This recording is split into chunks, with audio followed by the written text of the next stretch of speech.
नमस्कार विद्यार्थियों, श्री श्याम कॉलेज की ऑनलाइन क्लासेज में आपका स्वागत है। इस क्लास में हम बीए बीएड फोर्थ ईयर के लिए भौगोलिक चिंतन का इतिहास पढ़ रहे हैं, जिसका ये 76वां भाग है। भौगोलिक चिंतन के इतिहास में हम पढ़ रहे थे जर्मन भौगोलिक विचारधारा।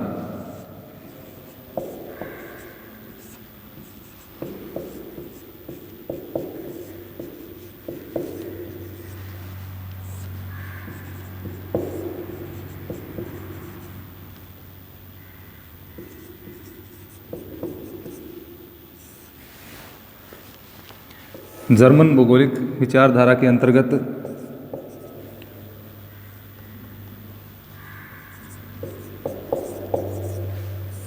फ्रेडरिक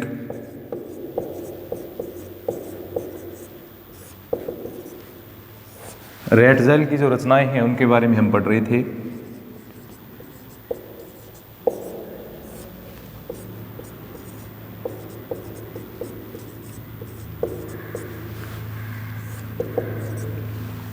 फ्रेडरिक रैटजेल की रचनाओं में हमने इनकी पहली रचना थी डार्विन के विकासवादी सिद्धांत की समालोचना। उसके बाद में भूमध्य सागरीय तट के जीव, इनकी रचना के बारे में हमने पढ़ा। इसके बाद में जो उत्तरी अमेरिका की एक प्रकृति विज्ञानी की यात्राएं, चीनी उत्प्रवास, उसके बाद में उत्तरी अमेरिका का भौतिक एवं सांस्कृतिक भूगोल, जो इनकी किताबें थी उनके बारे में हमने कुछ जानकारियाँ प्राप्त की। इसके बाद में सबसे जो महत्वपूर्ण रचना थी इनकी, सबसे महत्वपूर्ण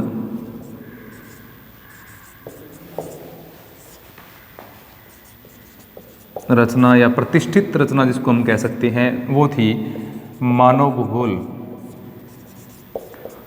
और जिसका नाम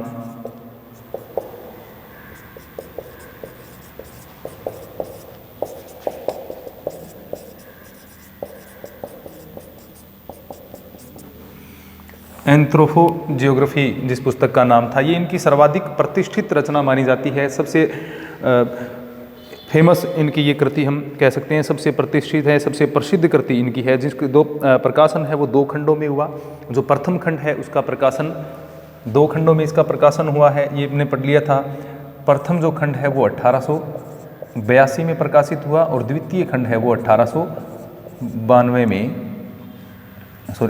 में प्रकाशित हुआ था। तो ये 2 खंड इसके प्रकाशित हुए थे इस पुस्तक के। प्रथम खंड में इन्होंने जैसे डार्विन का विकासवादी सिद्धांत है उसके बारे में, उससे संबंधित या उसकी जो विषय वस्तु है उससे मिलते जुलते अपने विचार व्यक्त किए थे, और इनके द्वारा मानव समाज के ऊपर पर्यावरण के क्या प्रभाव पड़ते हैं उनका वर्णन है वो भलीभांति इसमें किया गया। यानी प्रथम जो इसका भाग है उसमें डार्विन के विकासवादी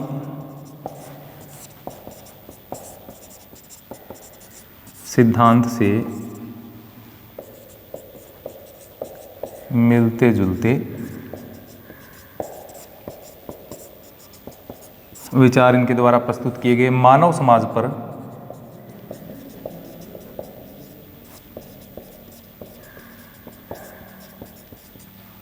पर्यावरण के प्रभाव का वर्णन। तो मानव समाज के ऊपर पर्यावरण का क्या प्रभाव पड़ता है, प्रभाव का वर्णन इनके द्वारा इस पुस्तक के प्रथम खंड में किया गया था।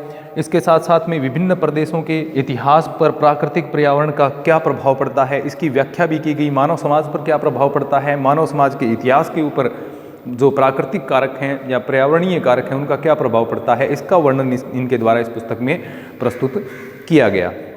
तो सबसे पहला जो पार्ट था यानी एंथ्रोपोजियोग्राफी या मानव भूगोल, जो इनकी सबसे प्रसिद्ध या महत्वपूर्ण कृति है, उसमें सबसे पहले तो इन्होंने डार्विन के विकासवादी सिद्धांत से मिलते जुलते विचार हैं वो प्रस्तुत किए थे। इसका जो दूसरा भाग है उसमें विशेषतः मानव जाति का भौगोलिक वितरण।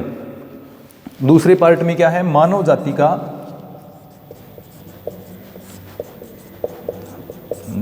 का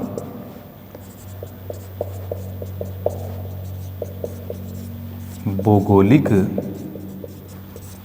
वितरण, मानव जाति के भौगोलिक वितरण को प्रस्तुत किया गया। द्वितीय जो भाग है इसका दूसरा पार्ट जो है, जो कि 1891 में इनके द्वारा प्रकाशित किया गया था, तो 1891 में प्रकाशित हुआ। इसमें विशेषतः सांस्कृतिक पर्यावरण, अधिवास, जनसंख्या प्रवास,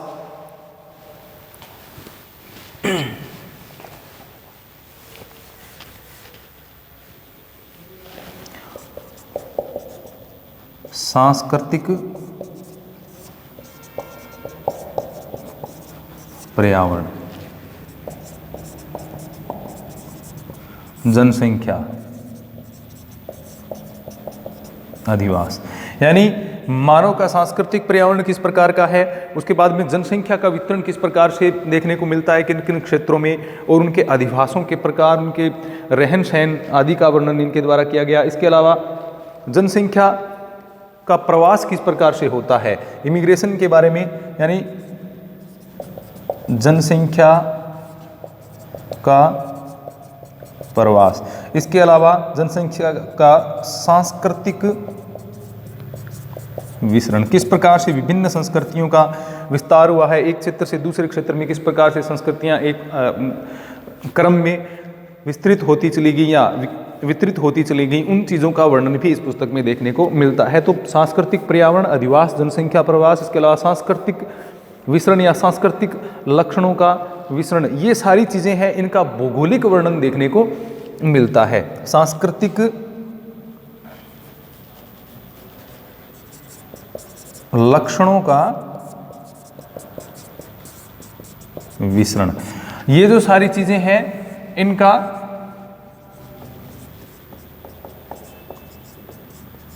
भौगोलिक वर्णन जो है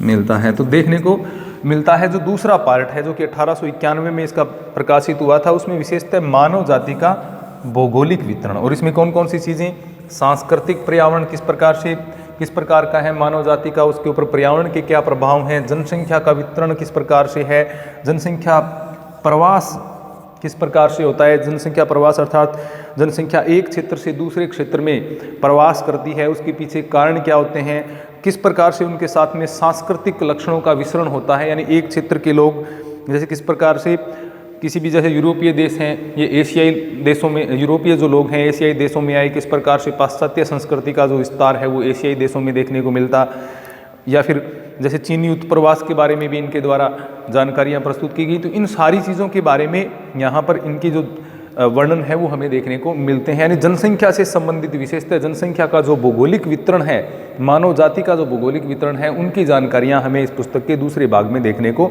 मिलती हैं। तो हम ये कह सकते हैं कि एंथ्रोपोजियोग्राफी जो पुस्तक है इनकी, वो विशेषतः किस पर फोकस कर रही है, मानव भूगोल पर। ये किससे संबंधित है, इसको मानव भूगोल कह सकते हैं। इस पुस्तक को एंथ्रोपोजियोग्राफी किससे संबंधित है, मानव जाति, मानव भूगोल से संबंधित है, यानी भौगोलिक अध्ययन का केंद्र बिंदु किसको माना गया है, इस पुस्तक में मानव को केंद्र मान करके भौगोलिक अध्ययन इनके द्वारा किया गया है।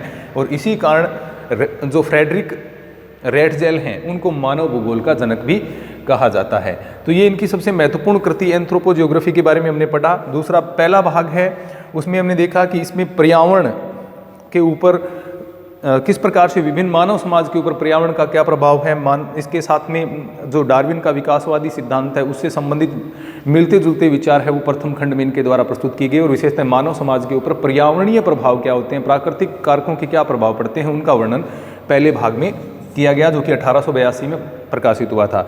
उसके बाद में 1891 वाला जो भाग है उसमें सांस्कृतिक पर्यावरण मानव, यानी विशेषतः हम ये कह सकते हैं मानव जाति के भौगोलिक वितरण के बारे में इन्होंने जानकारियां प्रदान की, किस प्रकार से मानव निवास करते हैं, किन क्षेत्रों में किस प्रकार से जनसंख्या का वितरण पाया जाता है, प्राकृतिक पर्यावरण या सांस्कृतिक पर्यावरण किस प्रकार से एक सांस्कृतिक पर्यावरण मनुष्य के द्वारा विकसित किया जाता है प्राकृतिक पर्यावरण के मध्य। तो इन सारी चीज़ों का भौगोलिक वर्णन है वो देखने को मिलता है, किस प्रकार जनसंख्या एक क्षेत्र से दूसरे क्षेत्र में प्रवास करती है, और किसके साथ इसी के साथ साथ में किस प्रकार से मानव जो संस्कृतियां हैं वो एक क्षेत्र से दूसरे क्षेत्र में सांस्कृतिक जो लक्षण है उनका विसरण होता रहता है। इन सारी चीज़ों की जानकारियां हमें इस पुस्तक से विस्तृत रूप से प्राप्त होती हैं। तो ये इनकी सबसे महत्वपूर्ण करती है एंथ्रोपोजियोग्राफी या मानव भूगोल हम इसको कह सकते हैं।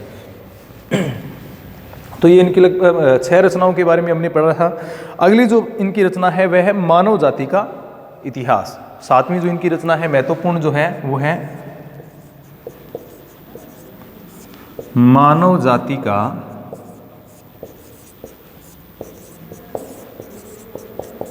विकास।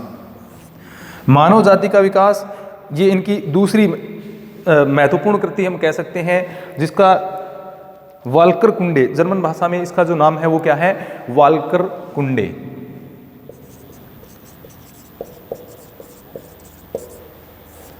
वाल्कर कुंडे, ये जर्मन भाषा में इस पुस्तक का नाम है मानव जाति का विकास। ये जो पुस्तक है ये भी क्रम से 3 खंडों में ये प्रकाशित हुई थी।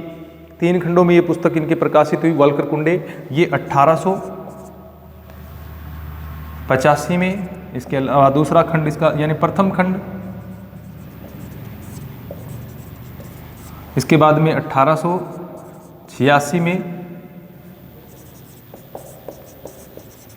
द्वितीय खंड, और 1888 में इसका तृतीय खंड प्रकाशित हुआ। तो इस प्रकार से मानव जाति का विकास, ये जो पुस्तक है इनकी, जिसको वाल्कर कुंडे नाम से भी जाना जाता है, ये पुस्तक 3 भागों में प्रकाशित हुई। किस प्रकार से मानव जाति का उद्भव हुआ, किस प्रकार से मानव जाति का विकास हुआ है, उसका विस्तृत वर्णन इस पुस्तक में देखने को मिलता है। ये भी विकासवादी सिद्धांत से एक प्रकार से जुड़ी हुई हम कह सकते हैं। मानव जाति के विकास का वर्णन इसमें किया गया है। तो इस पुस्तक का नाम क्या है, वाल्कर कुंडे।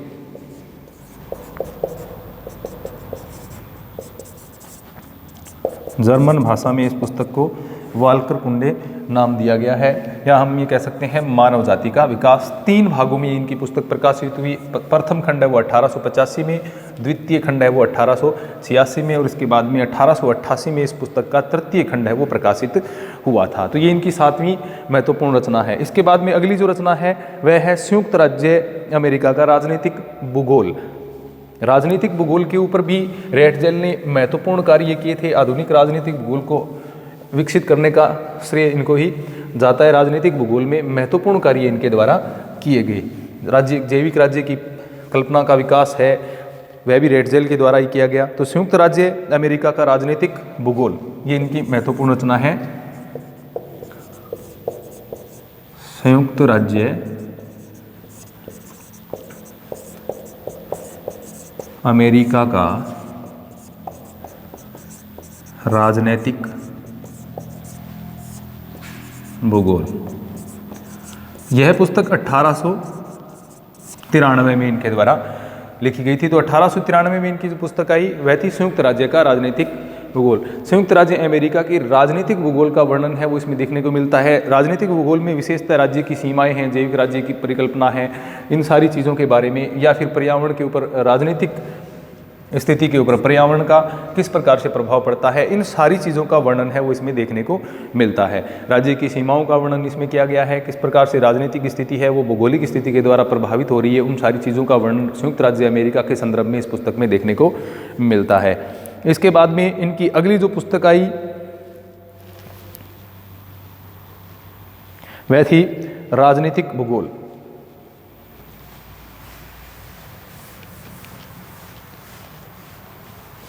नंबर 9, ये भी इनकी महत्वपूर्ण रचनाओं में से एक है, राजनीतिक भूगोल।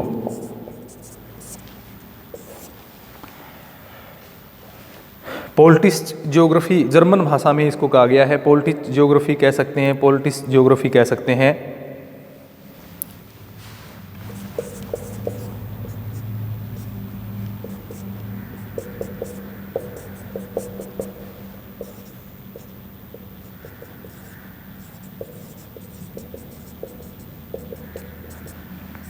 जर्मन भाषा में पॉलिटिक्स ज्योग्राफी भी इसको कहा गया। ये पुस्तक भी क्या है, 2 खंडों में प्रकाशित हुई थी। पॉलिटिक्स ज्योग्राफी जो पुस्तक है, या राजनीतिक भूगोल जो इनकी पुस्तक है, वो भी 2 खंडों में प्रकाशित हुई। पहला खंड है वो 1897 में इसका प्रकाशित हुआ, और दूसरा खंड है वो प्रथम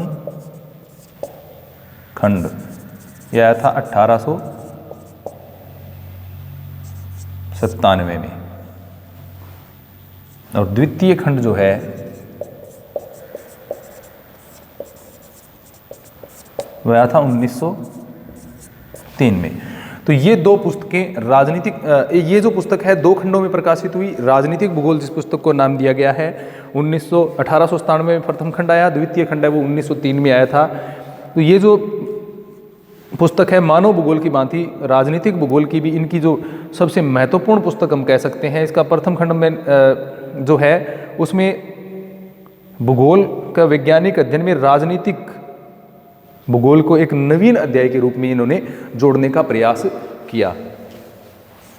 भूगोल में राजनीतिक भूगोल के नवीन अध्याय को जोड़ा, यानी राजनीतिक भूगोल को इस पुस्तक के माध्यम से इन्होंने जोड़ने का प्रयास किया था। राजनीतिक भूगोल ये भी मानव भूगोल की तरह 2 खंडों में प्रकाशित हुई और भूगोल की जो विषय वस्तु है यानी विशेषतः जैसे मानव भूगोल को इन्होंने जोड़ने का प्रयास किया उसी प्रकार से इन्होंने भूगोल के अध्ययन में राजनीतिक भूगोल को एक नवीन अध्याय के रूप में इन्होंने जोड़ा और इनके द्वारा राज्य को एक संयुक्त जैविक इकाई की संज्ञा दी गई। ये सबसे महत्वपूर्ण बात इस पुस्तक की है। राज्य को संयुक्त जैविक इकाई माना, यानी राज्य को यहां पर एक जैविक इकाई के रूप में प्रस्तुत करने का कार्य किसने किया? रैटजेल ने। जैविक राज्य का सिद्धांत भी इसको कहा जाता है या राज्य का जीव सिद्धांत भी इसको हम कह देते हैं। तो राज्य का जीव सिद्धांत किसने प्रस्तुत किया? रैटजेल ने। या संयुक्त जैविक इकाई के रूप में राज्य को किसने प्रस्तुत किया? रैटजेल के द्वारा प्रस्तुत किया गया था। इनका मानना था कि भौगोलिक क्षेत्र से जुड़ी हुई एक इकाई है और जैविक इकाइयों की भांति क्या है, राज्य का भी एक क्रमिक विकास होता है। जैविक इकाइयों के समान या ये कह सकते हैं राज्य का भी जीव के समान क्रमिक विकास होता है। रैटजेल का मानना था जैविक इकाई के समान राज्य का भी क्रमिक विकास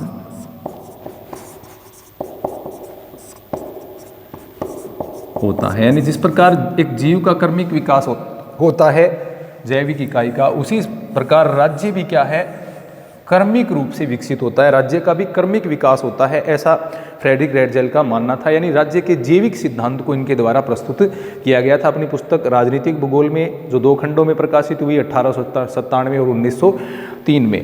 तो यहाँ पर इन्होंने अन्य जैविक इकाइयों के समान राज्य को भी क्रमिक विकास का अनुसरण करते हुए बताया। अब क्रमिक विकास की एक कैसी प्रक्रिया? चक्रीय प्रक्रिया।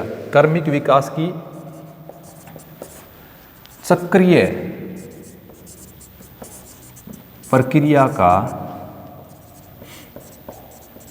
अनुसरण राज्य द्वारा भी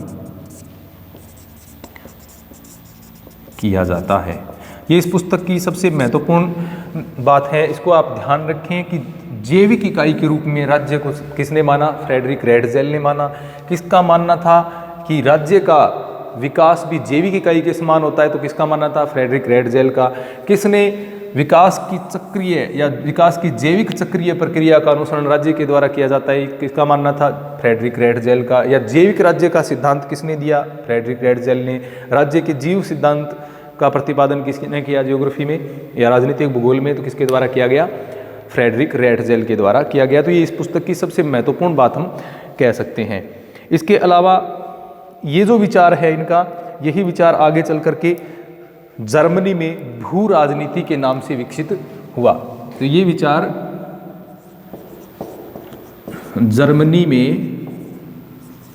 भू राजनीति का विचार विकसित हुआ। यहाँ से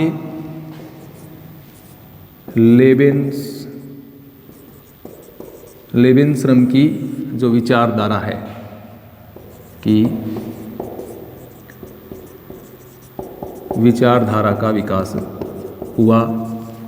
राज्य की जर्मनी में भू राजनीति शब्द का विकास भी या भू राजनीति जो विचार है वो इससे विकसित हुआ, या इसके भू राजनीति की विशेषता लेवेनश्रम की जो विचारधारा है, भू राजनीति की लेवेनश्रम की विचारधारा जो है वो कहाँ से हुई, ये राज्य का जो जैविक सिद्धांत एक प्रकार से रेटजेल के द्वारा प्रस्तुत किया गया, यहीं से लेवेनश्रम की जो विचारधारा है उसका भी उद्भव हुआ। लेवेनश्रम जिसका अर्थ क्या है, रहने का स्थान, इसका शाब्दिक अर्थ क्या है,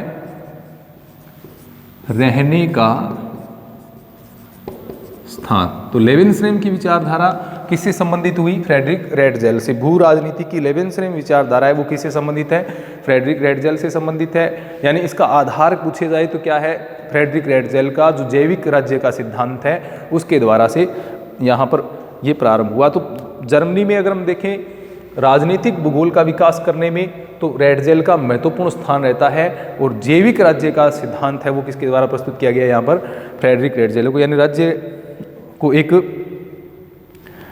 जीव के समान किसके द्वारा माना गया, फ्रेडरिक रेटजेल के द्वारा माना गया। तो ये रेटजेल की कुछ महत्वपूर्ण रचनाओं के बारे में हमने पढ़ा, जिसमें जो दो महत्वपूर्ण रचनाएं भूगोल में सबसे ज़्यादा जो जिनका जिक्र किया जाता है, 3 रचनाएं हम कह सकते हैं, जिसमें पहली तो है एंथ्रोपोजियोग्राफी जो कि मानव भूगोल यानी भौगोलिक अध्ययन में मानव को केंद्र बिंदु मान करके जिसमें अध्ययन किया गया है, मनुष्य की विभिन्न जातियों के उद्भव विकास का वर्णन किया गया है, भौगोलिक वितरण का वर्णन उसमें किया गया है, मानव के ऊपर पर्यावरण के प्रभाव का वर्णन किया गया है। जैसे कि हम आगे इसकी विचारधाराओं में पढ़ेंगे तो नियतिवाद के किस प्रकार से समर्थक रहे हैं उनका, उसके बारे में भी हम पढ़ेंगे। दूसरी पुस्तक हम कह सकते हैं वाल्कर कुंडे या मानव जाति का विकास जो है उसके, वो भी इनकी ज्योग्राफी के अंतर्गत मानव भूगोल में एक महत्वपूर्ण रचना मानी जाती है। इसके अलावा राजनीतिक भूगोल की हम बात करें तो ये जो पॉलिटिक्स ज्योग्राफी या राजनीतिक भूगोल जो इनकी पुस्तक है जो 1897 और 1903 में क्रमशः 2 खंडों में प्रकाशित हुई, उसका भी महत्वपूर्ण स्थान है, जिसमें इन्होंने राज्य का विकास है वो एक जीव के समान यानी जैविक राज्य की परिकल्पना का विकास इनके द्वारा किया गया था। तो ये थी फ्रेडरिक रेटजेल की महत्वपूर्ण रचनाएं। इनकी जो विचारधारा है उसके बारे में हम अगले क्लास में पढ़ेंगे। धन्यवाद।